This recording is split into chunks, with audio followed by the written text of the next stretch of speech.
Happy Fossil Friday! Let's talk about dinosaurs of Kansas. Love getting requests, and I got this one for dinosaurs of Kansas, so let's do it. Kansas was underwater for a large part of the age of the dinosaurs. So there's not a lot of dinosaurs from that time. It's much better known for big, cool marine animals like this mosasaur here, Tylosaurus, which was actually named the state marine fossil of Kansas in 2014. At the same time, they also named their state flying fossil Pteranodon, which were these cool, big flying reptiles that flew over that ancient sea. So when it comes to actual dinosaurs, there's really three big ones that show up in Kansas. Let's talk about this one here, Sylviosaurus first, which is the oldest at about 100 million years old.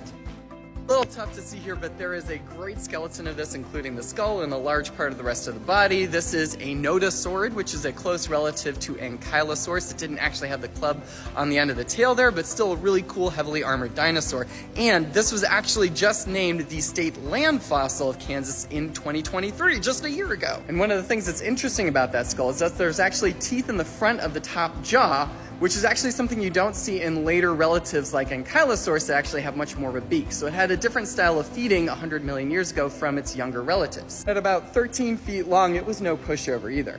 Jumping forward in time a little bit to about 85 million years ago, you've got Clausosaurus here, which is actually known from some decently complete material. That's a fair bit to work with there, and it's about 12 feet long, and this is what's really, really fun. A specimen of Clausosaurus was found in Kansas that actually had shark tooth marks on it. So this thing was likely kind of floating out at sea and got fed on by a big shark. Just like this, Cratoxorhino, which was this big predatory shark that could get up to like 26 feet long. Last one you gotta mention is Niobrarasaurus. This lived about the same time as Clausosaurus at about 85 million years ago and was also a nodosaurid.